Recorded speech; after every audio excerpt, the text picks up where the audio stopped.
introduction, and it's called Report from Zapatista Territory with Maria Donchipor.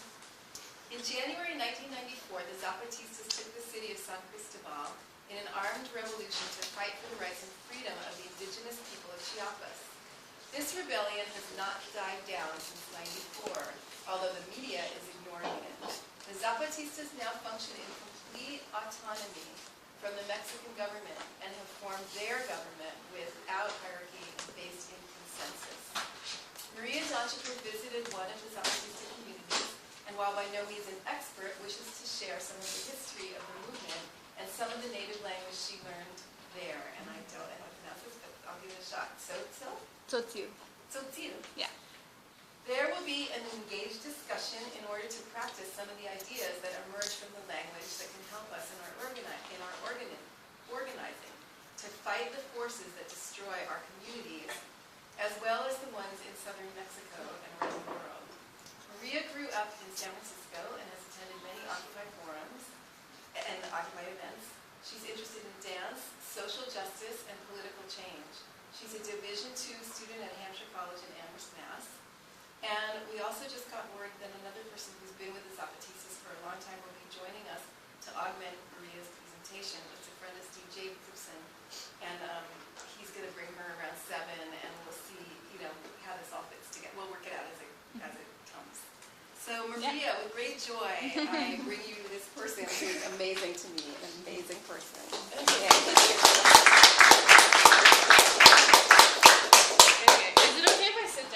Yes, do it weird. Standing up. Okay. Yeah, so a little bit more the center. Yeah, that's great. Thanks. So my name is Maria. I'm Anne's daughter. So lived in San Francisco my whole life. Go to Hampshire College, studying social movements and dance, and trying to find a way to fit those together. So I'm doing this presentation because I went to Chiapas, I took a class specifically on the Zapatistas at Hampshire. And I went to Chiapas for 3 weeks, and it was pretty amazing. And I wanted to share some of the things that I got out of it. I really want to emphasize that I'm not an expert, and that I don't know that much about the history and the struggle. But I thought that I had some things worth saying. So the person that's coming will probably be able to answer every question that you have. Steve was telling me about how involved she is, and I got very intimidated. Don't be intimidated. She seems nice. So any questions that I don't know the answer to, she will definitely know. And questions I think we can go as we go, if that's okay with everybody. Cool. Yeah. So I went there for 3 weeks. The first week we spent in San Cristobal doing they called it the ethnography of the Coleto. The Coleto is a person who is a descendant of the Spaniards who conquered that area and who have stayed in Chiapas. And San Cristobal is structured around this sort of hierarchy where the center was built first, and it was strictly for Spanish people. And then there were different barrios of indigenous people from the north of Mexico that they had brought to protect themselves.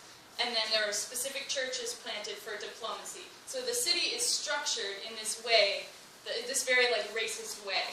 So we learned all about the intricacies of the racism within San Cristobal, which is not only racist against indigenous people, but also specifically Mayan people, because the indigenous who came from the north were benefiting somewhat, not really, but somewhat from the conquest at that point. And so they were in support or in cahoots with the conquistadors. So that was very interesting. We spent a week in San Cristobal studying Tzotzil and Spanish and doing different exercises and tours of the city and different stuff like that. Then the next 2 weeks we spent in Oventic, which is a Zapatista Caracol territory. And there, again, we did classes in Tzotzil and Spanish, and we learned about all sorts of different, it was like kind of all over the map and very relaxed. We did like a hike up the mountain. We did, we read like, not like myths, but like fables with, there's a school there, a secondary school, which is like kids from like maybe like 11 to 15. So we read stories with them and talked about the meanings. We watched videos, we heard lectures, we learned how to weave. So just kind of spent 2 weeks hanging out with the Zapatistas and kind of like soaking in as much as I could. So, really quick, so this, what? Who were the teachers in San Cristobal? San Cristobal, I was with a group called Batsilco, which is a language school. And then in the Caracol, it was the Centro de Lenguas, which is the language school in the Caracol. Because I don't think they ever teach the language without the cultural history and all of that as well, because they're really, really integrated, as you will see. So my plan for this presentation is I'm going to do a very basic history of the Zapatistas. So that's going to be a great time for the other woman, I don't remember her name, to answer questions that you guys have, if I can. And then I'm going to share a couple words in Totil that I thought were really, the language shows a lot about their movement and about how they've built this revolution. So a couple of the words that I think are very, very interesting and important and have things that we can kind of gather from that. And then at the end, I want to do an activity with all of us, kind of, maybe we can split into groups because it involves a lot of talking, but about sort of practicing those skills of that we kind of, those things that we kind of got from the Tzotzil. So, okay. Start. So, could I get a gauge in the room? How many people have heard of the Zapatistas before? Almost everybody. Awesome. How many people have studied them or read about them or looked more into it? Cool. Kinda. Awesome. So, the Zapatistas are a group of indigenous people in Chiapas, Mexico, which is in the south of Mexico. There will be a map later. Who have created different zones of autonomy that are outside of the control of the Mexican government, which is so awesome. I really like it. They're just amazing people, especially to meet. So on January 1st, 1994, which is also the day that NAFTA went into effect, which is everybody knows what NAFTA is, the trade agreement in the Americas. So that was kind of symbolic. That was very planned on their part. Actually, I'm right in the middle of the meeting. So, I'll be back tomorrow.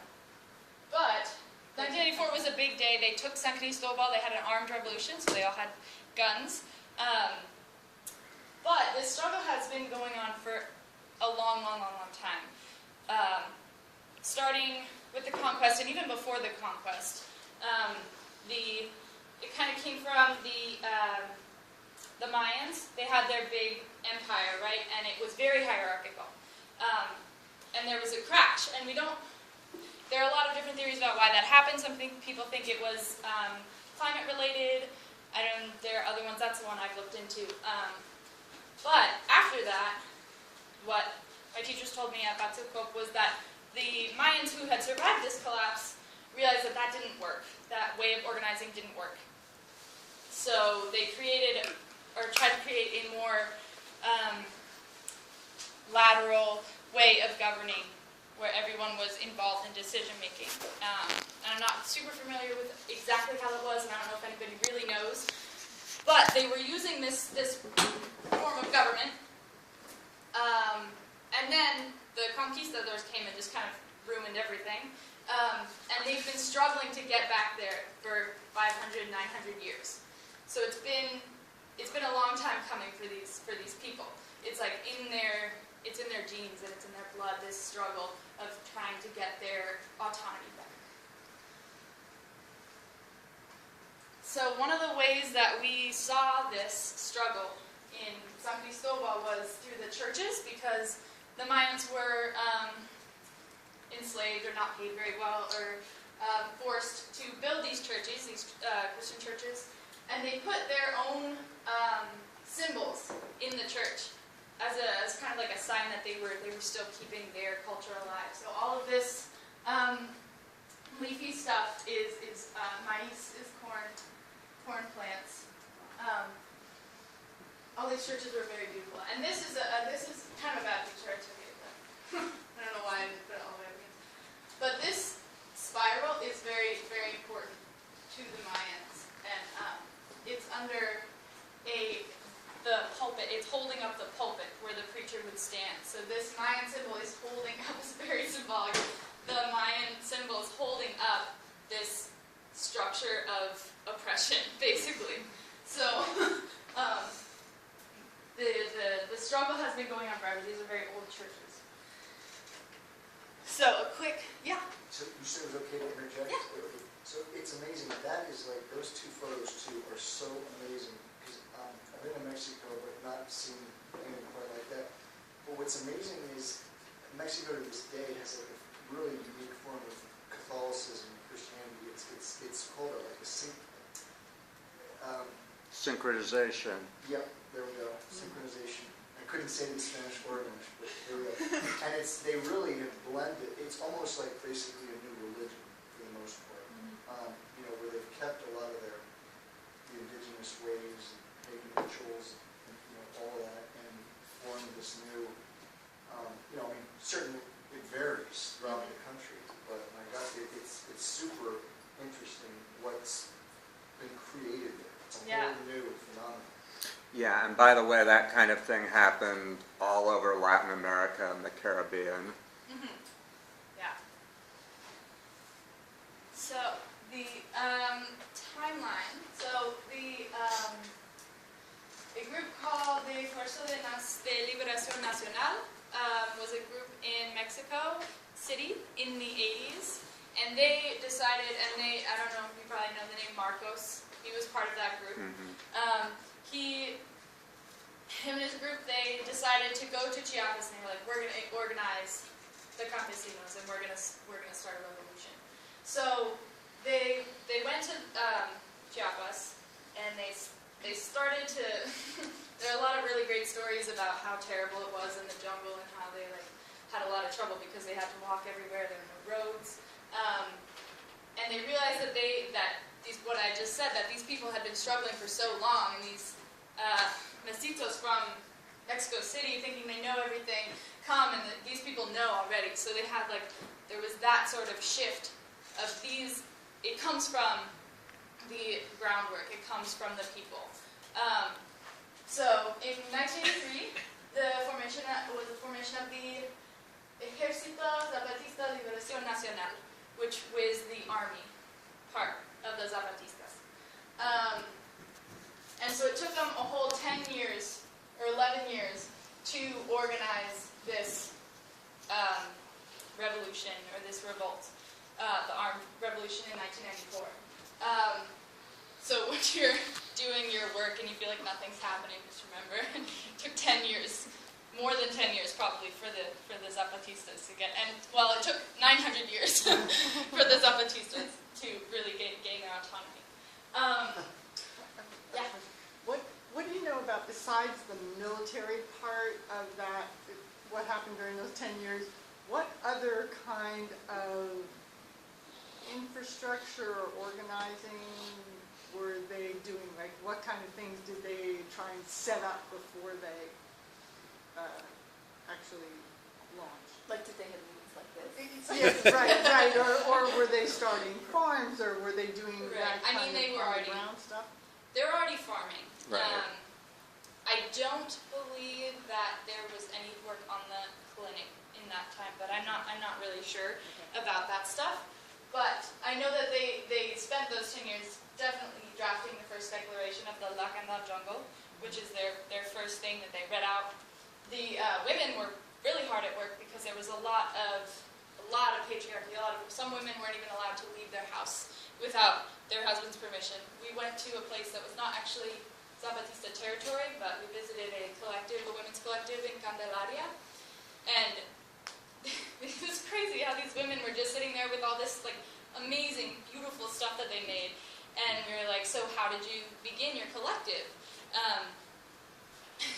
And they just say it in such a simple way. They go like, well, we weren't allowed to leave our house without our husband's permission, and there was all this bad stuff, and we didn't have rights, so we came together and we talked to each other, and we decided that we wanted to do something, and we know how to make these things, so we came together and we decided to start a collective. And you're like, wow, okay, tell me more. And they're like, no, that's it. That's all we did. So the women were hard at work, finding ways to talk to each other within this oppressive system, and come up with the Women's Revolutionary Law, which was also read on January 1st with the Declaration. Then in 1990, so after that, obviously, they had basically declared war on the Mexican government. So they were at war, and the shots only lasted, I really should know this, but I don't know exactly how long, but very, very short amount of time were they actually shooting at engaged in active warfare with the government. I mean, it's been active, but with firearms. Because there were giant protests of civilians saying like, no, we don't want this, we don't want guns, we don't want you to be shooting. So the Zapatistas were like, all right, we'll make a negotiation. So they had a ceasefire, and they have still honored that to this day. They have not yet shot at the Mexican government.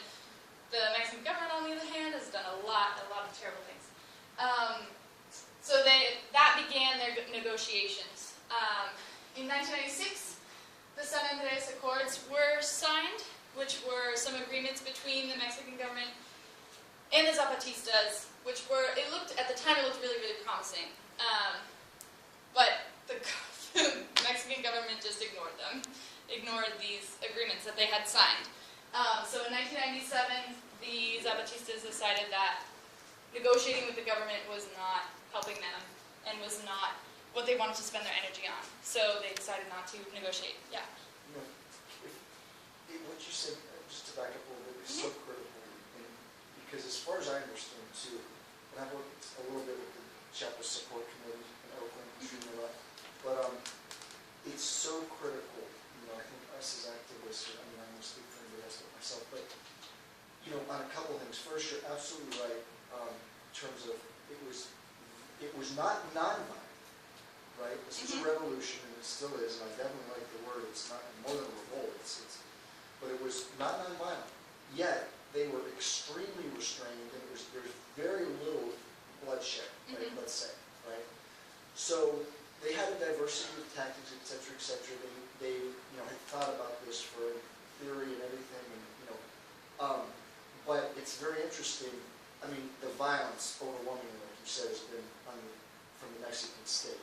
Right? And it's been, in what I've heard, I mean, it's just unbelievable. Of course, the Mexican state, like our government will work through like a paramilitary or, that type as well.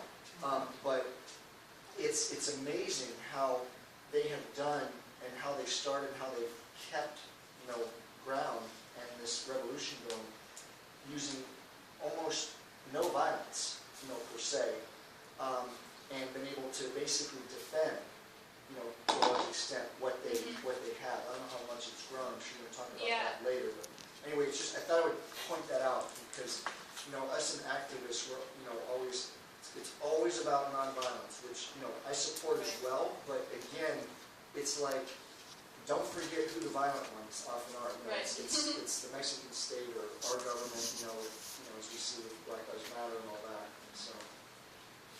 Could you briefly talk about the violence from the Mexican state? Yeah, definitely. It has mostly been through paramilitaries, like you were saying. The military presence. So there's kind of two aspects. The paramilitaries, who are the ones who are are groups funded by the government, though they are not necessarily, they're not technically the military, and they do the like attacks basically on the Zapatistas. The biggest one was in Acteal. There was a huge massacre of a church, like women and children. It was really terrible. But things like that have come from the paramilitaries usually. But then there's also a huge military presence in Chiapas. They kind of parade their giant tanks with the little like soldiers inside of them, just kind of like with their guns like pointing at the Zapatistas. And there are some really amazing videos, I'm sure you can find them on YouTube, of whole towns or groups of women all in their paliacates or their ski masks, and they just run and they just scream at the military, and they just get them to go away by just like screaming and throwing rocks or like just gesturing. It is the most badass thing I've ever seen. It's crazy. And one of the people that was my teacher in Oventique was actually, she was part of that, and she was only like 7 or 8, but she was saying how she felt safe while next to these giant military guns and like cannons and terrifying things. But she was saying that she was little, she didn't really know what was happening, but she felt safe because her whole town was there, which I thought was really amazing. Do you want to tell the story of how they got their guns? Oh yeah, so another story about the Zapatista guns is that they actually bought them from the Mexican government by pretending to be a drug cartel, because the government has a scheme where they bust a cartel, they take all their guns, and then they go and they sell it to the other cartel for more. And so the Zapatistas just pretended to be a cartel to get the guns that they used against the Mexican government, which is wild. Probably sell most of the drugs too. Yeah, probably. So they are not negotiating with the Mexican government anymore. So I think during this time, this kind of large break, there was like a lot of community building, and I think more of what you're talking about in the kind of the schools and the clinics and that sort of organizing. Because in 2003 was the birth of the Caracols and la Junta de Buen Gobierno, which is their government unit that are in the 5 Caracols, which are kind of like, the Caracols are like centers for a larger region that hold a bunch of different... Someone's coming.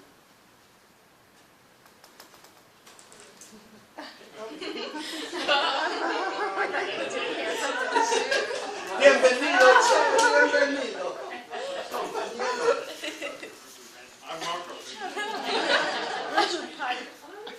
Yeah. What? You planned it?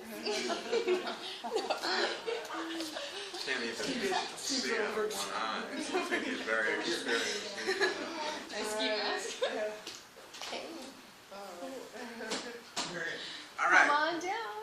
come on and have a seat. And You can have a seat. Yeah? You guys can what's up? Come closer. I think it's important to mention that when the Zapatistas conquered, very briefly, conquered San Cristobal, that all the land that they own now, that they control now, was all private land. So there were people who were really, really angry that these native people, indigenous people, organized people with guns had stolen their farms, stolen their land. They claimed, of course, they had stolen it from them originally. So it's, the thing I like to think of is, imagine if the Lakota, Dakota people conquered, right now, conquered Rapid City, South Dakota, conquered Sioux Falls, and claimed Lakota territory as their own.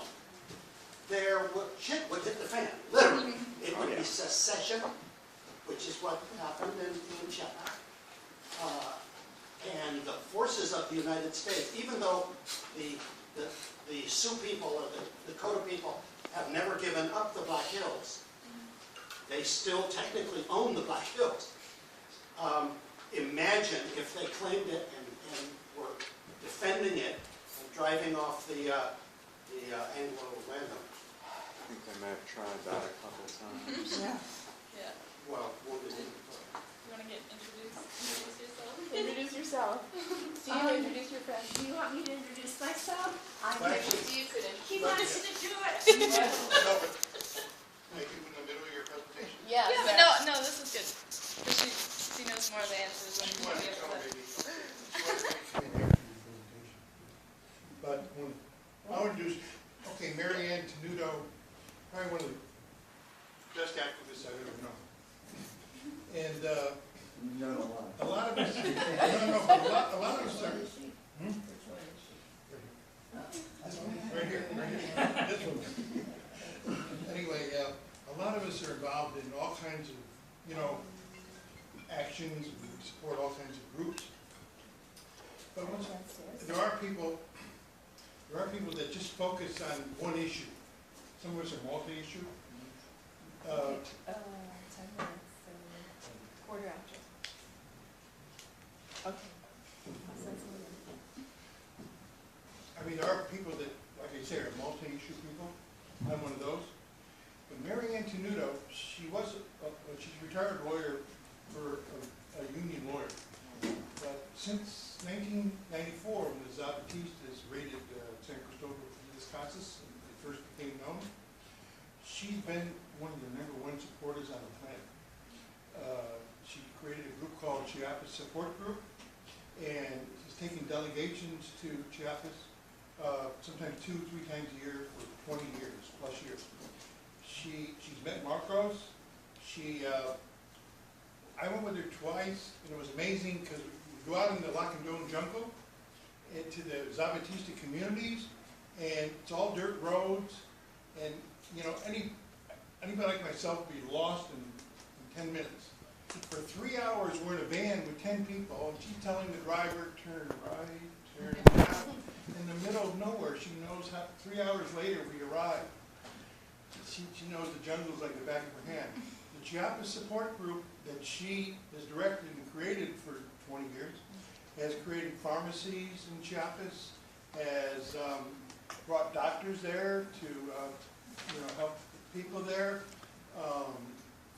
bought a couple of trucks for them because they're way out, far away, 3 hours away from the marketplace, so they have a couple of trucks they can drive in. So there are villages in Chiapas that Are you downstairs? call themselves Zapatista villages. They've been harassed by paramilitaries and all that, but I won't go into all that, but Mary Ann is one of my favorite all-time activists, and I had 2 incredible experiences on her delegations. Sorry to go so long, but she, I don't think, we don't do delegations anymore. We do, just not as frequently. And the Chiapas Support Group has an office in the Omni Center, and Mary Ann is also involved in buying and keeping the Omni Center as a permanent base for activists.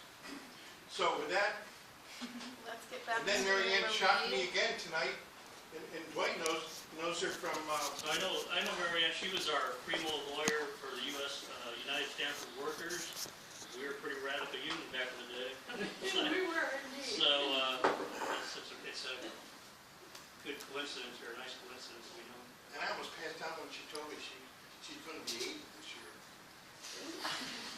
All right, so let's get back to this. Right, right. Let's get back to this, and then. You now know Stephen's name. I love that. Okay, so we're gonna get back to this, and then we'll wrap you in. All right. Go So for if it. there's anything that I get wrong, or like any questions that you feel like you can answer better than I, totally jump in. It's like, I prefaced this at the beginning that I'm not an expert and I just am excited about it and I wanted to talk about it. And you were just there. Yeah, and I was just there, so I have some pictures. Yeah, so we were here at the Caracoles, and then in 2005, they had been republishing and revamping the Declaration of the Lacandon Jungle, and La Sexta is the 6th version that came out in 2005, and that's still the most recent version.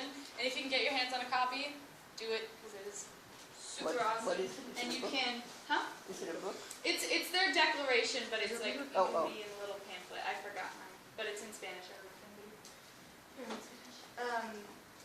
And the other campaign, which was where they went around to all around Mexico and just listened to people and heard their struggles and connected different people and just kind of like witnessed everyone else's struggles in concert with their own. So this is Chiapas, is down there. And these are the 5 caracoles. In Chiapas, I visited Oventic. Can you point out where San Cristobal is in? San Cristobal, I think, is somewhere here. I wasn't able to get a map of Is it coastal? No. Where, do you know where it is on that map? Really Just to high. give San me, Cristobal is, this is Chiapas. I don't know if you can see the light green. so it's right next to Guatemala? Yeah. And yeah, that makes sense. That's Mayan territory, Yeah. all down Belize, Guatemala. It used to be part of the Mayan Empire. Yeah. So San Cristobal is kind of in the middle, roughly. Would be about here. And so we went up to here, which was only like a 45-minute drive. An hour. So this is a picture that I have of San Cristobal. I mean, not San Cristobal, Oventic. This is only like one area. There was a basketball court over here, and a basketball court over here, and a bunch of stores up the lane. But this was, we were staying over there. There was a store, and this was the secondary school. There was a bunch of classrooms on the top floor. Used a couple of them, and there were just murals everywhere, just on every imaginable wall, which was really awesome to see. So, what was I going to say about this? Yeah, so Earlier, somebody mentioned pharmaceuticals. Is that Western pharmaceuticals or indigenous pharmaceuticals? They have both. I was actually just going to talk about what happens in the caracoles. So when I was there was only one sort of older man, and I was confused because I was like, where are all the old people? I see all the young people at the school, but where are the old people and the babies? And somebody was like, well, this isn't really the base of the communities. This is kind of like a hub. So the caracoles are not really where all the people are. They're where the secondary school is, the clinic, and the government for that region. So yeah, the clinic. We went and visited, got a tour. It was really cool. My mind was blown by it because when you think of doctors, you think of kind of like higher class men who are paid very well, and these are people who are not paid at all, and they're just doing it in addition to to helping out their families. I don't remember the transfer, but they go maybe like 3 weeks in the clinic, and then they go back home to help their families farm their land. So this is way extra work for them, which was just mind-blowing because being a doctor and being a caregiver is really hard. So yeah, they have Western pharmaceuticals, which have been very helpful to them, but they also have some things that they make from the plants and from the indigenous knowledge that they have. They have both of those things. They even they can treat a lot of different things. I was actually kind of surprised how large their scope of practice is. Doctors come and visit. I can't speak for all the caracoles. This is just for Oventic. They have doctors that come and perform surgeries every other month in the caracol. So they'll build up people over those 2 months, and then the doctors will come and do like 10 surgeries, 12 surgeries in one day. So yeah, so these are medically trained doctors, but everybody else who is practicing there went to secondary school, and then just went immediately into practice and learns on the job, and just as their own, in in their own way, in their own pace, which I thought made a lot of sense. Secondary school, does that mean high school or less? Yeah, it's up till like 15 or 16. It's middle school. It's middle school. 15, Yeah. 16, okay. There were a couple people who were there who were older. Yeah. So the school is where they go. I think it's they have primary schools in some of the towns, right? Mm-hmm. Yeah. And then the secondary schools, I think, are more sparse. But they go there if they want to be promotores, which there are multiple different kinds, but the ones that I sort of encountered were educational promotores, who are teachers. And they call them promotores because trying to stay away from the expert title, because these people have more and more practice. And obviously somebody who's like just off, hasn't had the practice is not going to go into the clinic and start working and doing surgeries or whatever. But it's not in that sort of hierarchical way. It's just somebody who's put time into it. So educational, health, there's agricultural promotores, help me out, there's more. You've named what I'm familiar with. Okay. So I don't know. Cool, yeah. Yeah? My understanding is that there are many, many languages spoken around the Usumacinta, that whole area. And I'm wondering how much of your experience there was in Spanish or in other native languages, including Tzotzil. In the, most of the people in Oventik speak Tzotzil, although a couple of them speak Tzotzil, which is pretty similar, although some of the words are really different, which kind of is crazy. So if you speak the same language, if two people speak Tzotzil, they'll probably speak Tzotzil together. So most of the people there spoke Tzotzil. I spoke Spanish and English, so those are the languages that I spoke. My classes in Tzotzil were taught in Spanish. The promotores spoke Spanish. That's all the kids spoke Spanish. That's what they're learning in school, because they know that that's helpful for the outside world. Yeah? Just to interject quickly, my understanding is that there's more than 30 Mayan languages throughout the Mayan zone, and they're called dialects, but they're not really. They're like, you compare French to Spanish or something like that. Yeah, there's quite a few. The ones that I came, the area that I was in was mostly Tzotzil and a little bit of Tzotzil. Yeah. Has there been any influx of Chinese medicine? I know there are parts of Central and South America that have Chinese medicine. It's a very powerful form of medicine. Yeah, I don't know anything about that, but I'm sure they'd be open to it if somebody was there Yeah, who knew a lot about it. yeah, it's very safe. Mm-hmm.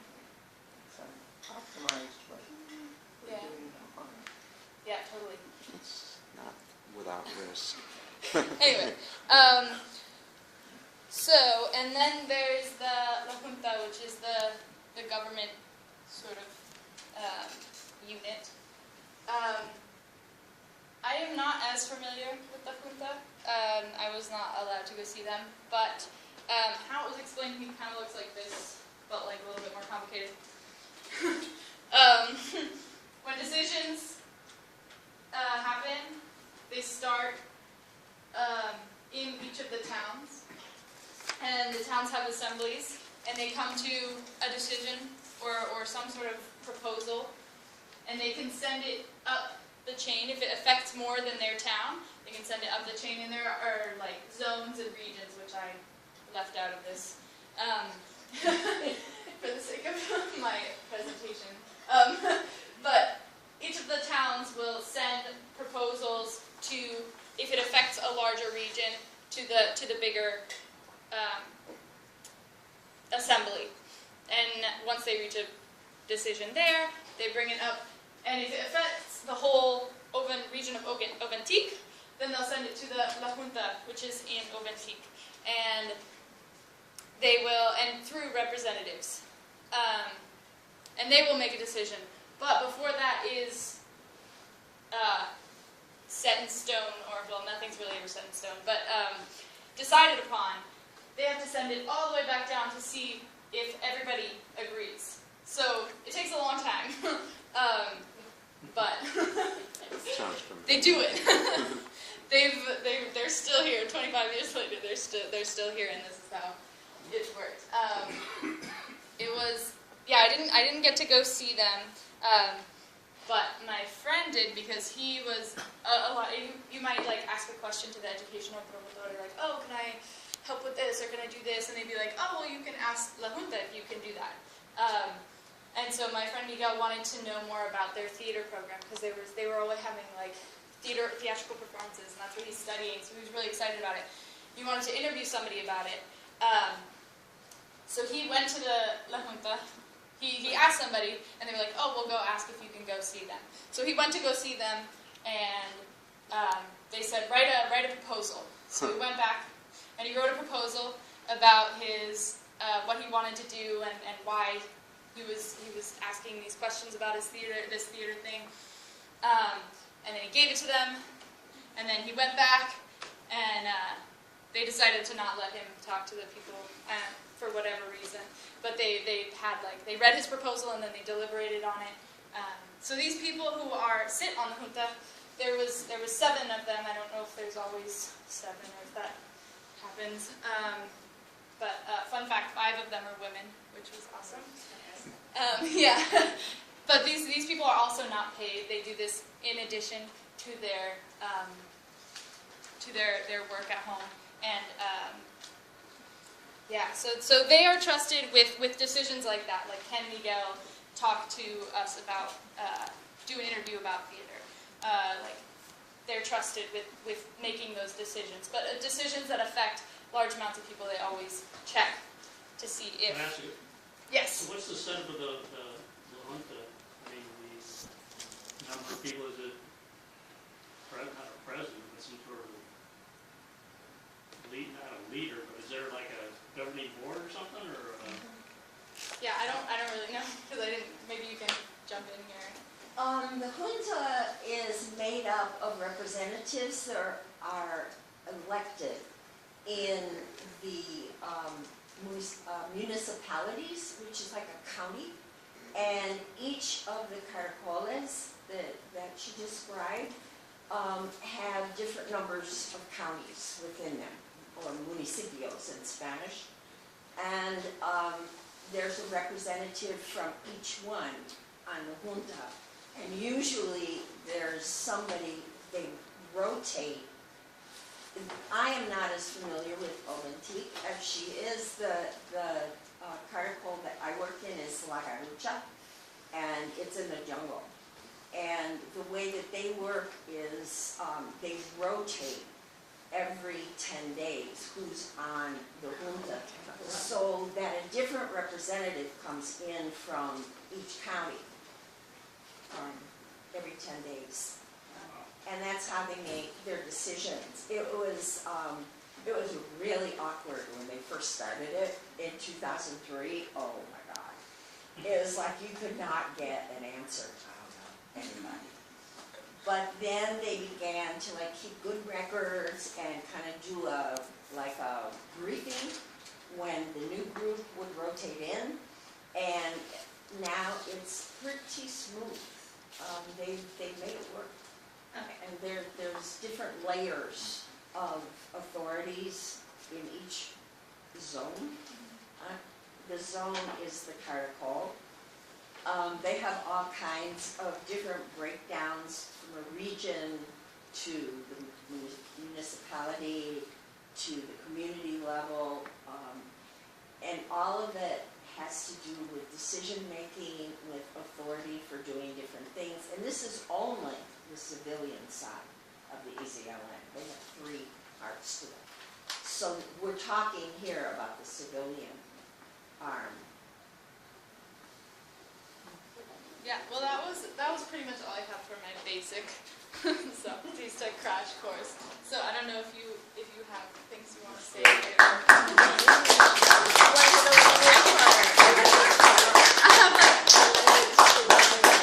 I have like more things I have to